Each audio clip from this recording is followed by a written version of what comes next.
This is Michael Woodward, and this is episode 68 of the Jumble Thing podcast. T-minus 10, 9, 8, 7, 6, 5, 4, 3, 2, 1.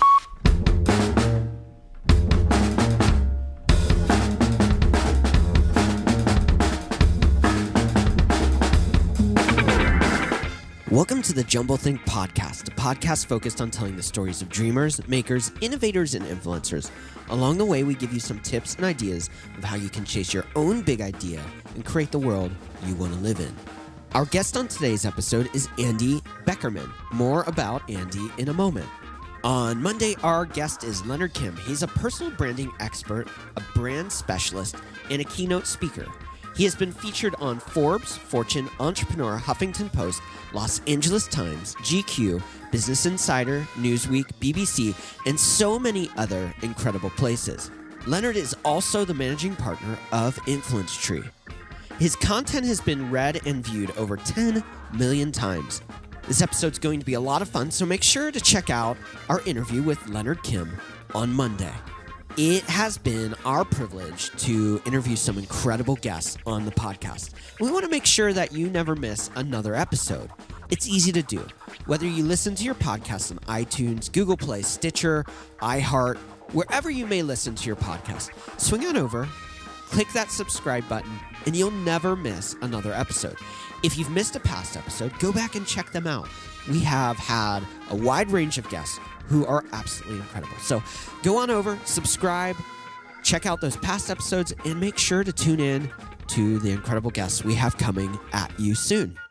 Now let's jump into our interview with Andy Beckerman.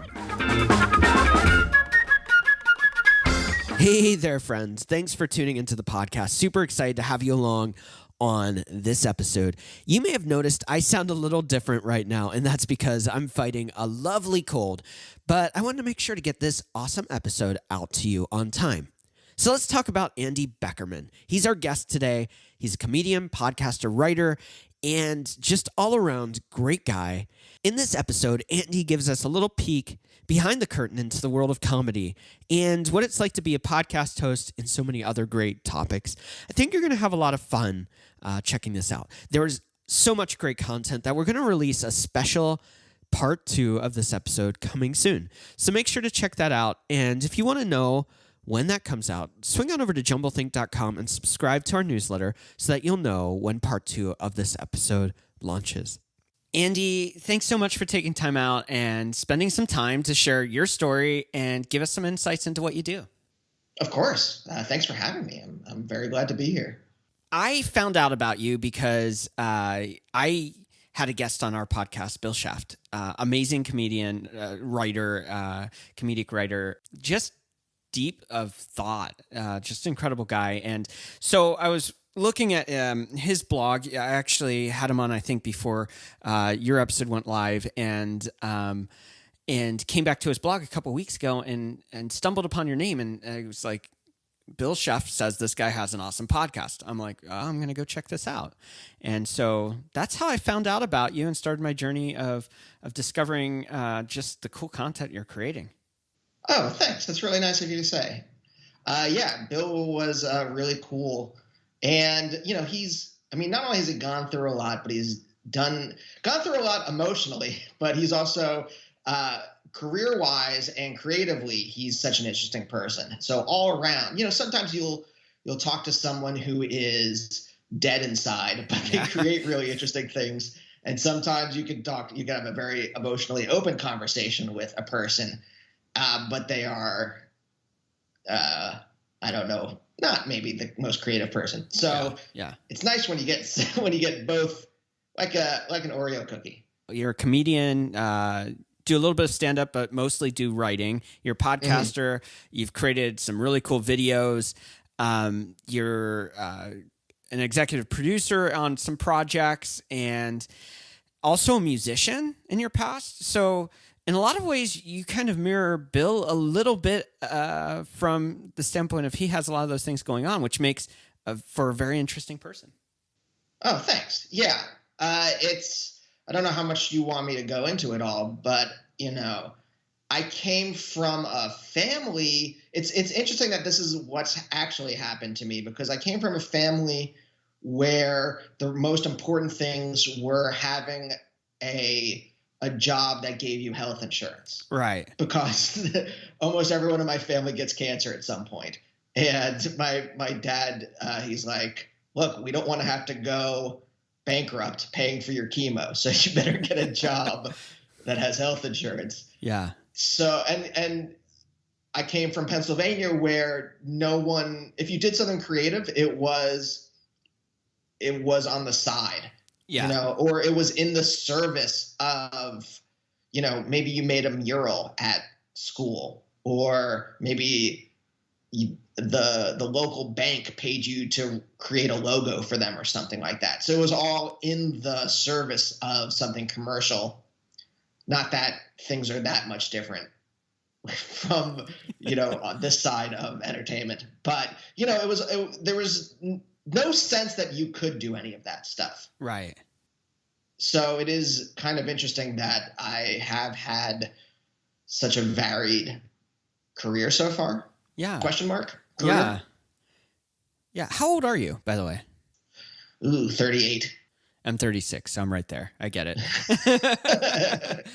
It's okay. When I start looking 38, I take pretty good care of myself. I exercise, I eat right. I don't drink or do drugs. So I still look early 30s. And when life starts catching up to me, sorry, in my head, I had this image of this amorphous thing called life, whatever it is, some kind of cloud hitting me in the head with a cudgel. Okay. So whenever that happens, then things will start to feel like, I don't feel bad about it now, but like once my physical appearance catches up with my age, then I think we're going to hit a real depressive era in my life. Yeah. But right now, everything's okay. Yeah. I love what you said. You did a stand-up set with your fiance. And in that segment, you were talking about that you grew up Jewish in an Amish world, which is kind of an interesting picture right there. Yeah, well, this is the thing, because I try to explain to people what kind of Jews my family are, because every time that I say, oh, we're Jewish, the image that pops in everyone's head is just like the New York stereotype of a Jew. Right. Which is, someone who's kind of loud and emotionally open with their family. And that's not what and I think it's like there's probably some kind of like topographical density map you could draw of like, what kind of Jew are you? Or what kind of anything? What kind of blank are you? That changes as you go across the country. Because now that I'm living in Los Angeles, I think the Jewish population out here is way more laid back. Yeah. But in Pennsylvania, that kind of Germanic emotional repression gets into everything, including the Jewish population. Because all my Jewish friends and all my normal friends, oh boy, I don't like that adjective that I used. But, that's the snapshot we'll use for all of our social posts, right? All my Jewish friends and my normal friends who didn't have horns and tails and drank the blood of Christian babies. So everyone in Pennsylvania, I think, and maybe you can speak to this a little bit. Yeah. I think is emotionally repressed in some way. And also I know I haven't gotten to the end of this yet, but I think outside of major metropolitan areas, there probably isn't a lot of therapy going on. And if there is, the quality of it is probably somewhat low to medium. So it's not like people are really digging into their past. Someone doesn't, leave their 9-to-5 job at Sunoco and then head over and, really dig into like their issues with their parents. Probably. I think therapy is devalued outside of major metropolitan areas, and it's probably a class thing too. I think probably working class I think even a lot of people in the middle class do not seek talk therapy. So all this is to say is that my family is while we say things like "I love you" to each other, that's pretty much where any kind of emotional discussion ends. Right. And in fact, when I talk to my parents, every time that I want to, now that I've been through therapy and am a lot more open, every time I want to say something to them, I feel kind of like a weird barrier, like almost a physical force field where I'm like, that's going to be really weird if I say this to them. And also, I kind of like am scared of changing our relationship. Our relationship right now is we talk about movies and food we've eaten and family members that have died. And that is pretty much the limits of our conversation. And I'm kind of scared, like, what happens if we open up this spigot and suddenly my dad's telling me about his regrets or things like that. And I'm like, oh boy, what did I do? Yeah. And you just don't know what that's going to be like till you get there either. So it's just kind of like the fear of the unknown. Could be like the best thing in the world, could be the worst thing in the world. You just don't know.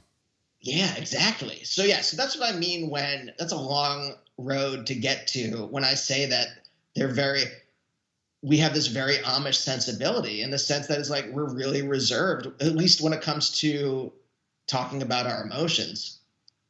When it comes to talking about cake or pasta, my dad it gets very animated. Yeah.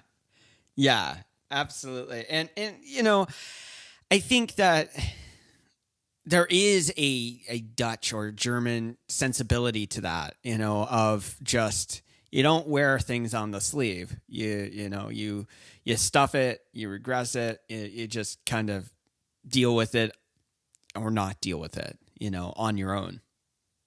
Yeah.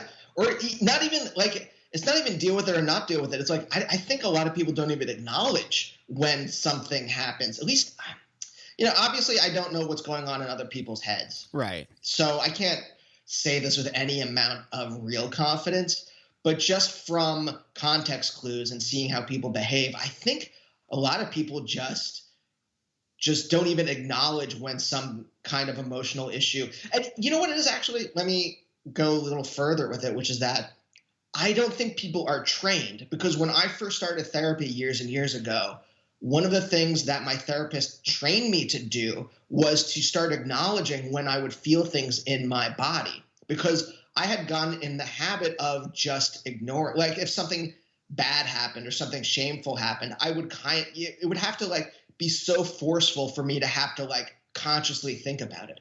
Otherwise, I would just kind of store it in my body and ignore it.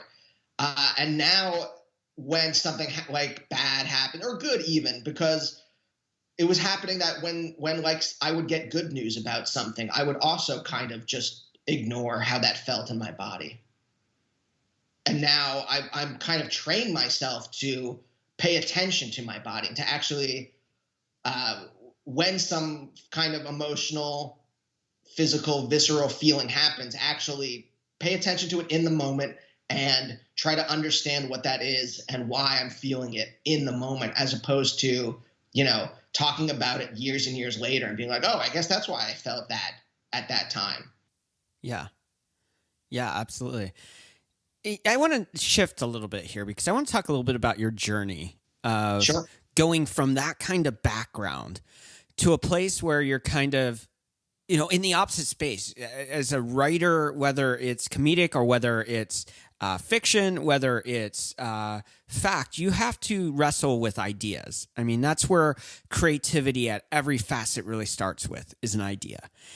So how do you move from a world where kind of that creative nature is kind of, that's what you do on the side, that's what you do on the weekends, maybe in the evenings you do the theater thing, community theater or whatever. How do you move from that space to going, no, this is really who I am and what I want to do, and you start pressing into that world of writing and comedy and creating in various spaces? I would say really slowly and kind of, I'm being a little harsh, but kind of in a cowardly fashion, because if I really want to be honest, I had wanted to do this since I was a kid. Okay. But I didn't think I could. This goes back to that unacknowledged. I don't think I even really knew I wanted to do this, I don't think I had the capacity to understand that I could go after what my dreams were, or could even understand what my dreams were. So again, going back to what I said it kind of facetiously, but I grew up with the belief that you get a job and you get health insurance and you have kids and that's that. Yeah. And I didn't know, my beliefs and dreams were so cloistered. And so the image in my head right now, and this is a terrible image, but it was like veal.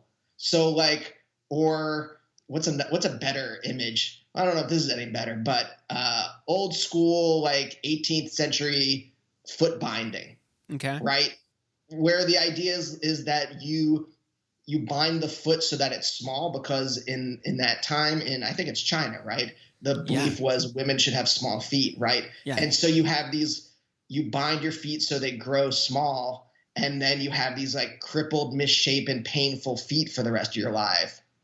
And this is melodramatic on purpose, but that's kind of what it was like, in the sense that, and obviously my parents didn't do this maliciously. No, they believed in me. It wasn't, but I guess, I don't like the metaphor. I don't like this metaphor that I have brought about into the world, but much like a mother and a child who is, maybe has 3 or 4 eyes, I will love this metaphor no matter what, no matter how misshapen and strange this metaphor is. So I guess also in this metaphor, then, no one did the foot binding maliciously necessarily. They just thought it was aesthetically nice, even if, by our standards now, it's incredibly misogynistic and terribly wrong. So the point is, I grew up with this. My dreams were bound, right, and they grew up misshapen. So slowly, though, I started to break out of it in ways that were, I was constantly writing and doing performances throughout grade school and high school. I remember in English class, I think this was AP English once, we had to do presentations about different terms. So like metonymy or synecdoche, and we each had 3 terms and we had to do a presentation about them. And I took Kids in the Hall sketches and I turned the Kids in the Hall sketches into ways to talk about these words and then perform them for the class. Or I made a video in German class, and I don't know if proud is the word, but I'm not exactly sure what adjective you would use. But thanks to the project that I created, she had to, the German teacher, Frau Worley, had to create a new rule the next year that said all the videos have to make sense and can't be absurdist. Because the goal was to make a soap opera in German, and each person in the soap opera, there had to be a minimum of 3 people in the soap opera, and they each had to speak 100 words. And somehow my soap opera included a lightsaber battle, a Native American that would kill people with arrows when they hit their 100th word, and 2 men who were pregnant fighting over the woman who impregnated them. So I was obviously doing this stuff since I was a kid. But in college, my friend Kyle and I started a band together. And by senior year, I really wanted to pursue that band as a actual thing, because we had been making albums. We had been accepted to the CMJ festival. We played there. We played a bunch of other festivals. A tape label that put out indie pop albums wanted to put out our album, but he had been accepted to grad school at MIT, so he went on to do that. And I was kind of rudderless for a little while until I went to grad school. So this is all this like kind of incrementalism. Instead of just going after my dreams, again, I didn't even know I had these dreams. I just kind of vaguely knew I wanted to do something creative. I didn't think it was possible. So I ended up and once the band thing was going well, I'm like, oh, well, I seized on that. I'm like, let's do that. And then it didn't happen because Kyle went off to become a scientist. So, well, I got to ask real quick, because I think this is important. Kyle went off to MIT. What's he doing today? he's a scientist. He lives in Philly with his wife and children.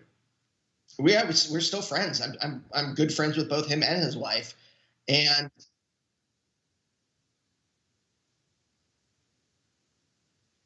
I think if anything, we might have been maybe the next. I'm trying to think of like a minor indie rock band, because I was going to say Pavement, but I don't think we would have even made it to Pavement or Superchunk levels. The next, I wish I had a good one I could grab. Let's just say minor. Your listeners don't need an exact one. Let's say minor indie rock band that put out a couple albums on maybe Merge. Why don't I shoot for the stars, considering nothing ever happened? But so he picked well. He picked well. I think so. I mean, I've never asked him. Again, me being able to have actual emotional conversations with people is kind of new. So the last time I saw Kyle and Tara was a couple years ago, and I don't think I really got onto the subject of, hey, do you regret this? Because I don't think he does, because he has a really nice life in Philly. Yeah. He works at Penn, and his kids are awesome, and their house is great. So, yeah, I imagine he doesn't regret it. But yeah. No, I don't think he does either. I just had to ask, because you never know. Sure. Yeah, sure. He could have turned into an existential husk of himself. Yeah. A bent over golem-like creature who wishes he had stayed in that Casio pop band in 2001, I guess, is when we like officially stopped in 2006. We had like a short tour and we put out an EP. And it's all online. I still think it's very good. It still holds up to today. So. Yeah, I actually listened to some of it, and then I listened to your independent release too. It was a lot of fun. Oh, thank you. Thanks. So let's dive back into the world of writing and that kind of thing. So you kind of are evolving this. You're in this process of experimenting in this space. Really, you're doing it at school. You're growing into it. You do the college thing. You have this band. That's the next thing. How did not doing the band turn into becoming a writer for comedy?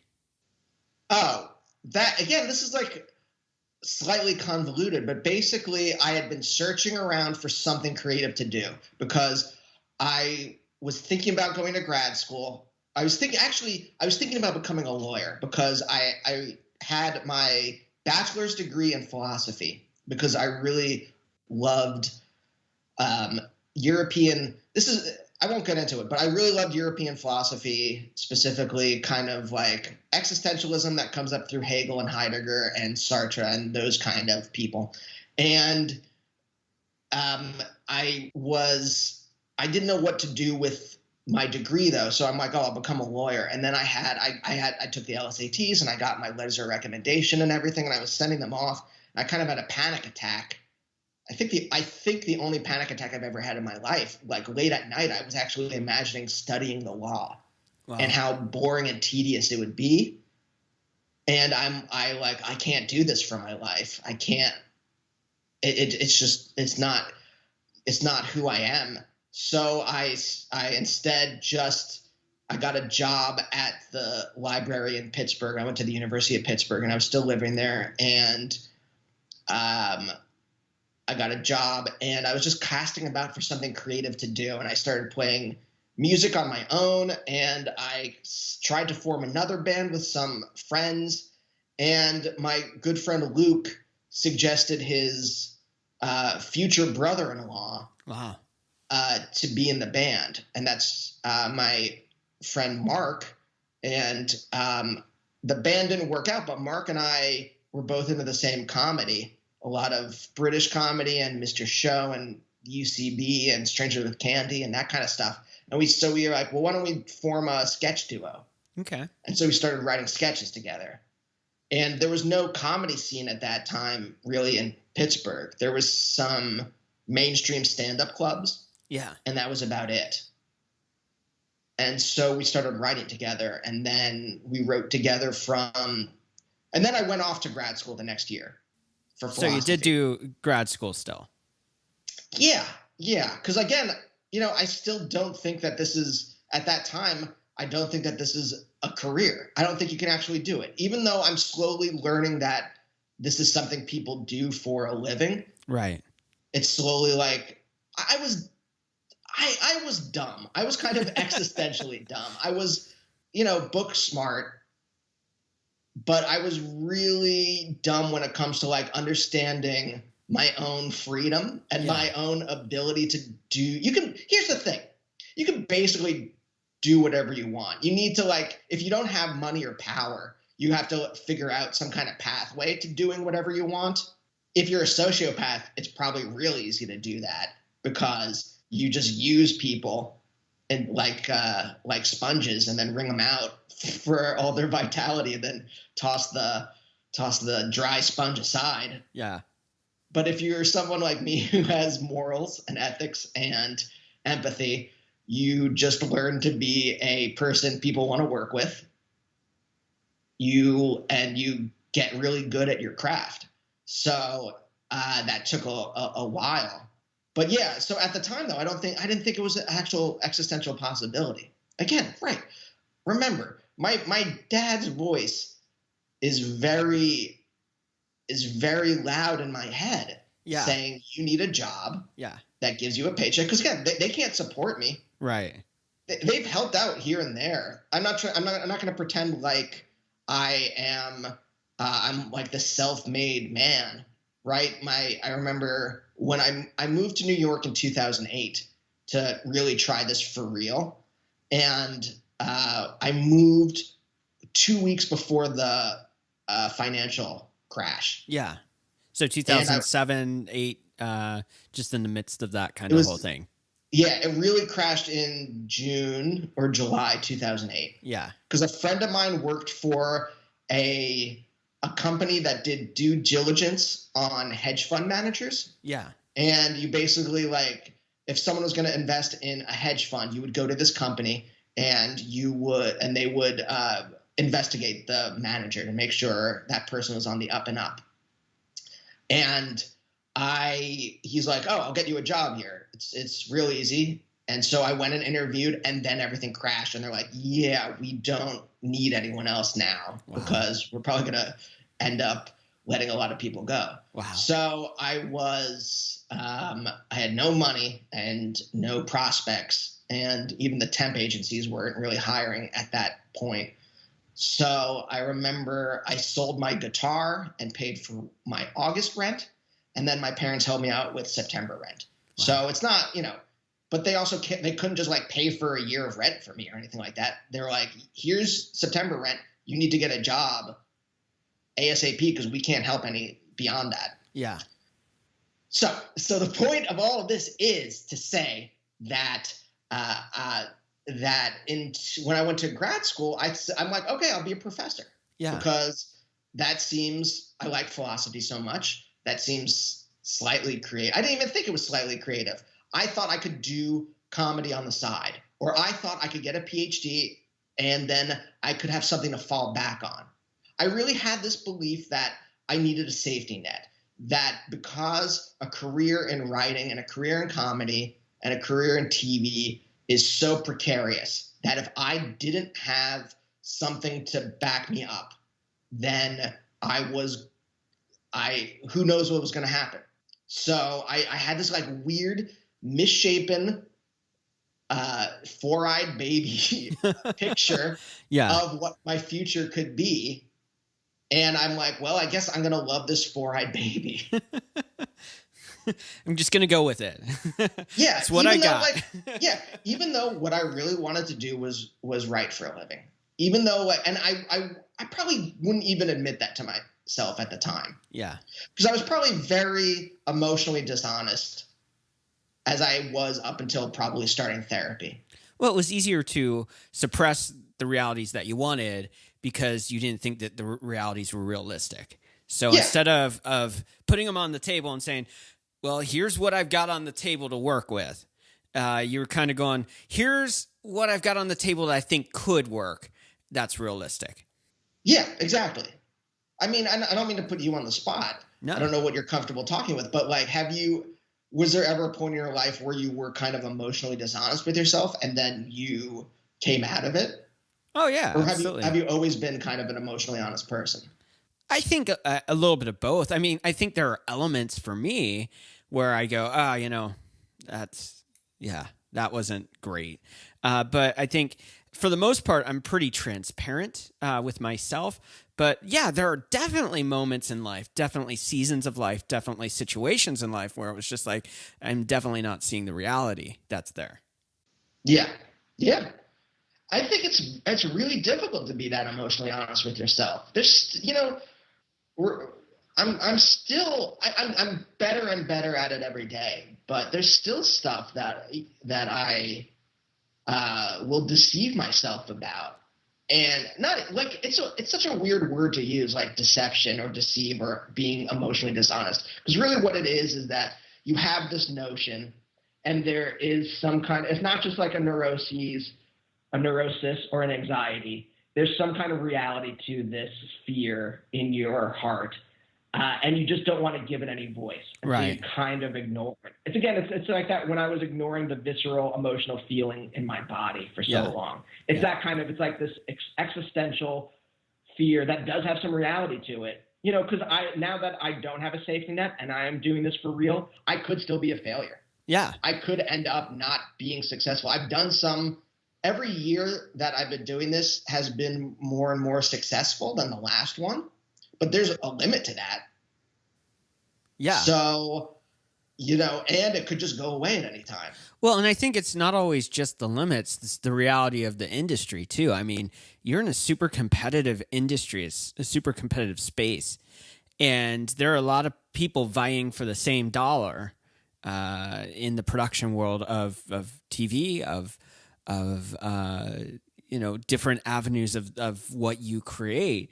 So you're going against that too. So it's what is my potential, and then what's the reality of the industry?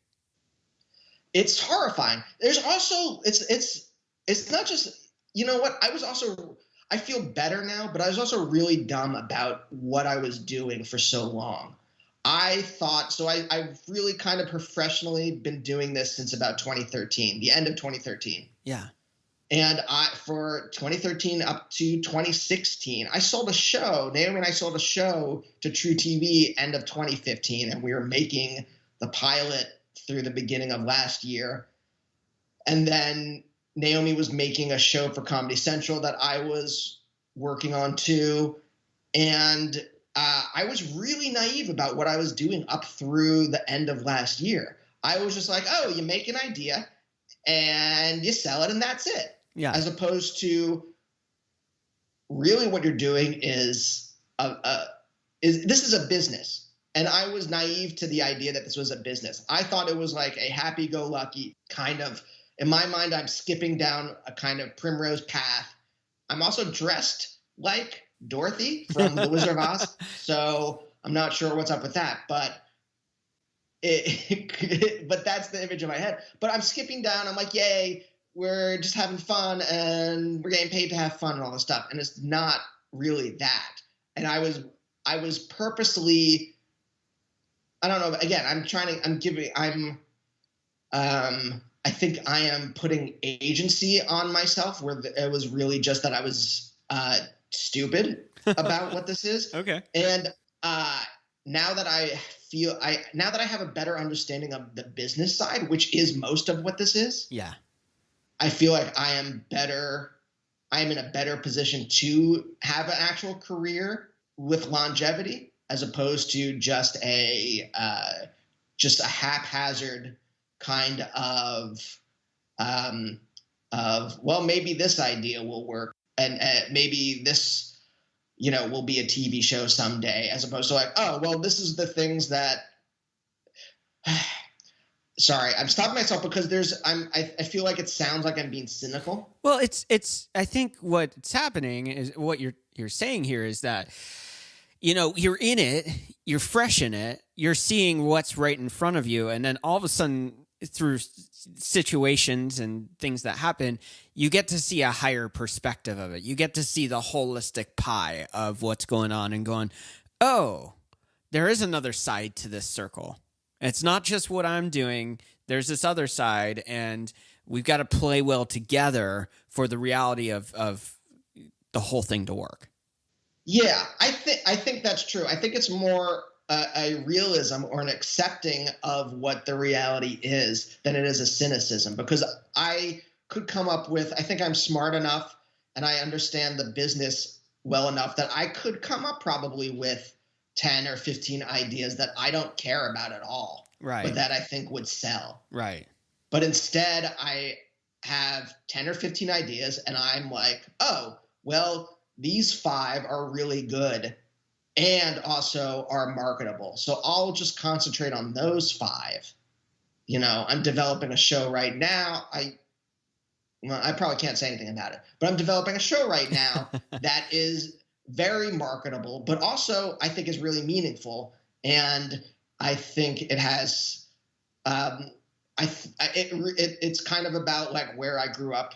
Yeah. So there's something real for it and emotionally real for it for me. And also it is something that I think could be sold as a TV show to a network.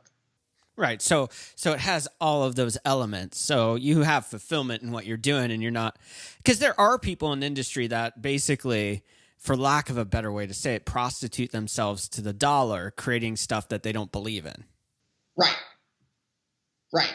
And I mean, I'm not crazy too, because this is with a production company and they like the idea. Right. There is a star that we wanted to be. There is someone that we wanted to be in the show that really likes it and agreed to be in it. So like, I'm also not like nuts that I'm just like saying this. I'm like, yeah. Oh, okay. So there are other people too that believe in this idea as well. Yeah. So yes. So yeah, there are people, and there's nothing wrong with quote unquote prostituting yourself. I think what I'm trying to say is that there's a line between realism about the business you're in and cynicism about it that I don't want to ever cross. I don't want to ever be cynical, but I would 100% write the sequel to Paul Blart Mall Cop rather than go back to working in a supermarket right. or go back to working a desk job right. at a university. I would 100% write a movie that's just fart jokes than yeah. do that. Yeah. And I don't feel like there's anything wrong. It's just work. Well, and I think it's just where you put your value of like the reality married with what you're willing to do and what your boundaries are of what you want to create.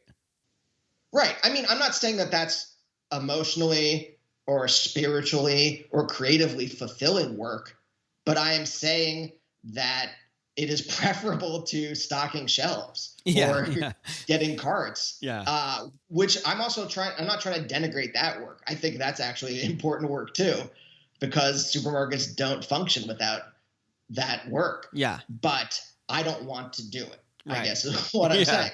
Yeah, for sure. For sure. You are now working on all these projects, and you've got lots of projects going on. You've got the podcast, actually 2 podcasts, right? Yeah. Maybe a 3rd or a 4th coming. You got Beginnings and Snap Impressions, both really cool shows. Thank you. And then you've got the pilots that you're working on, Inside Caucasia? Yeah, well, I can't say much what's going on with that. I don't think it's happening at truTV. Okay. So sorry. There's all there's like businessy stuff that happens in the background. Yeah. And you're like, oh, I don't know what I'm allowed to say. Yeah. So no, I get it. Yeah, I get it. Yeah. Yeah. So you've worked on some other projects, you've done some shorts. In your process of idea creation, of formatting and formulating an idea into something that can actually produce something. How do you approach that? It is so it's a weird process, maybe. I don't know. I try to write down every time I have like a notion of anything, I just write it down. Or I have a little file on my computer. I have another little file in my Gmail, like a draft, where I just write down everything. And so I mean, there's two ways to do this, right? There's the self-generated stuff where you want to make it and then take it out to and try to sell it to a network or a production company or something like that. Or there is also sometimes someone will hire me to do something and then you just do it. Yeah. There's no there isn't any. So the top down approach where you just do it is you just sit there and do it. Yeah. Right. I'm not very precious about how this is done. Like Naomi, my almost wife, is a stand-up before she's a writer, whereas I'm a writer before I'm a performer. Yeah. And my advice is very terrible when she asks, well, how do I do this thing? I'm like, oh, you just do it. Because I don't know any other way to explain it. Right. Which is you work at this thing. It's the same way with it's ingrained in you. It's a part of who you are. So it becomes second nature. It's instinctual instead of necessarily like process of like I do A and then I do B and then sometimes I do C or D, but I do one of them and then I move on to E. And so it's more of kind of an instinctual thing. And that's kind of interesting because listening back and thinking back to Bill Sheff's interview, him and his wife were very similar in that process of she was the stand-up, he was the writer. He didn't really like stand-up. She, was just like brilliant at stand-up. So a lot of similarities there, kind of interesting. Yeah, it's when you ask someone, I remember this story, someone telling me this. Thomas Middleditch used to perform at UCB back when I was there in New York. So this is I started there about 2009 as a student. Yeah. And he was performing on a Herald team there. And someone told me that they tried to get him to teach a class. And he couldn't teach because when someone would be like, oh, how should I do this? He's like, I don't know, just make it funny. And he couldn't actually explain. Because you can explain, this is the difference between the mechanics of comedy, because there's some people in comedy who are just really good joke mechanics. Yeah. And they know how to jigsaw puzzle a narrative, or they know the beats that you need to put into a joke to make the joke funny. And then there's some people who are just funny people who it bubbles up from inside them in some way. Yeah. And that you just can't explain. Naomi is one of those people, I think. I think she can write a joke. She's not a bad joke writer by any means. She's very funny if she just wants to write a joke. But I think most of her humor just comes from who she is and her point of view in the world. Yeah. And so I think I've shifted into being closer to that than I am to a joke mechanic. I know the rule of threes. I know all the basic stuff you need to do to write a joke, but it's easier for me to think of a funny thing than it is for me to think through. It's way more difficult for me to actually sit there and be like, all right, here's the setup. What are a couple punchlines for this thing? Yeah. That's more difficult to me than just actually having it bubble out of me in some way. But there's the two ways to go back to your question. There's the two ways to do this, which are top down. You just do it. In other words, someone hires you to make a thing and you sit there and you do it until it's done. You write it and you rewrite it. And your first draft for either way, and I'll get to the other way in a second, but either way you do this, your first draft is going to be terrible and you're going to hate yourself and you are going to agonize over it, but you just have to vomit it out on the page, even if it's bad. And I think a lot of writer's block and a lot of people who don't actually progress in this field or in making things at all, I think getting over that emotional hump is the difficult thing. That's just anecdotal. I have no actual hard empirical evidence about that. It makes sense to me, so sounds good. Yeah, take a grain of salt that if you are having trouble with something or you are feeling bad about it or fearful about it, getting over that hump and just vomiting out, because it's going to be terrible. Your first draft's going to be bad. No, almost. I mean, I'm sure there are some first drafts that are great immediately, but I think mostly first drafts are kind of like bad to medium. And you hating that thing is the thing that's standing in front of you. So whatever, someone hires you to do a thing, or you're doing it yourself, just vomiting it out. So, okay. And then reworking it, and then just keep rewriting it until it's better, right? That's the standard advice that everyone gives, or the standard procedure. The other way is kind of convoluted, because if I'm just making something because I think it should be made, then it's a very circuitous path, because then I have to rely on my own emotional state and my own motivations. So if no one's paying me to make a thing, then, I have like a file. I have a whole, not just a file of like ideas, but then once one of those ideas catches my fancy and I start working on it in my head, sometimes consciously, sometimes in the background while I'm doing something else. Yeah. Then I start making notes about what that thing could be. So then I have another file for each idea where that really like excites something in me, whether it's something intellectual that I think is an idea that should be explored more, or something emotional that really kind of catches me. And I'm like, oh, this is exciting. Then I start just like making a lot of notes about it, and like, what could this thing be? What's the best medium for this? Is this a TV show? Is this a podcast idea? Is this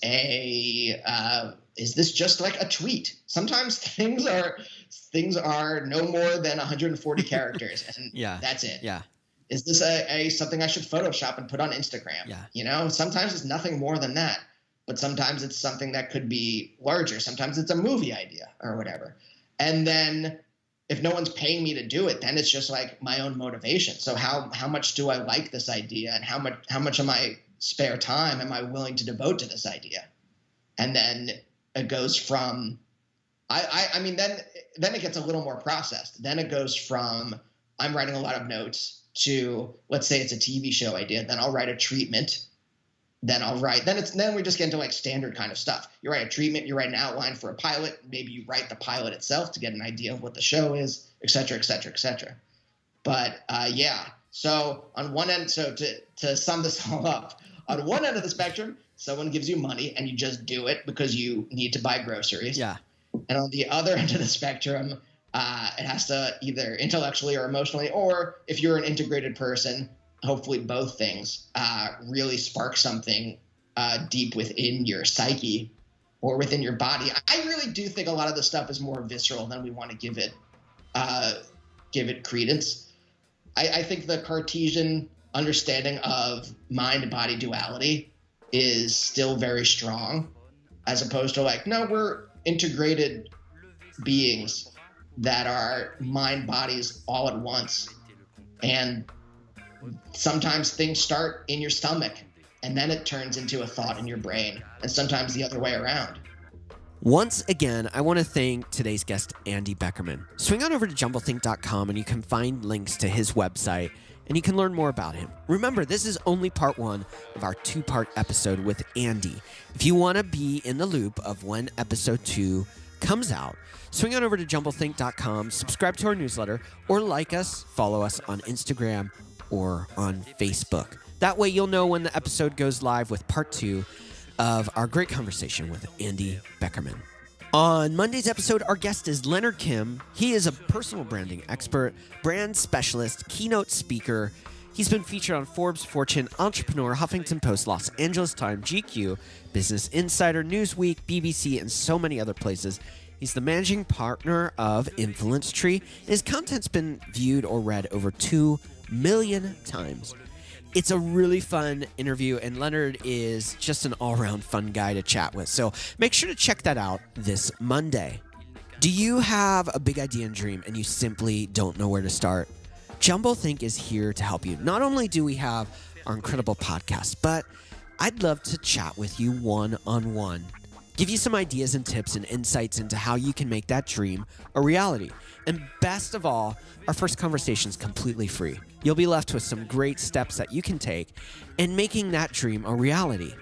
Getting in touch with me is easy to do. All you have to do is drop me an email, mike@jumblethink.com. Or you can swing on over to jumblethink.com, click the contact button, and fill out the form right there. I check every email. I want to set up a time to have our first conversation and really encourage you on that pursuit of making that dream a reality.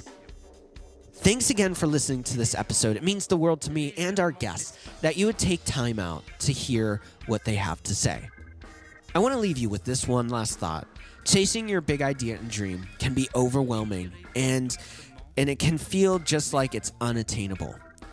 I want to encourage you today, make that first step. Make a decision to making that dream a reality. It can be really, really small, but making that first step will lead to the second step and the third step and the fourth step.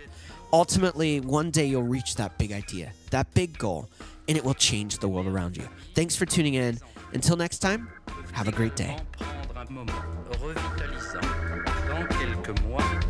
Lorsque vous aurez bien saisi la technique et que vous serez maître de votre corps, vous pourrez vous décontracter même en travaillant.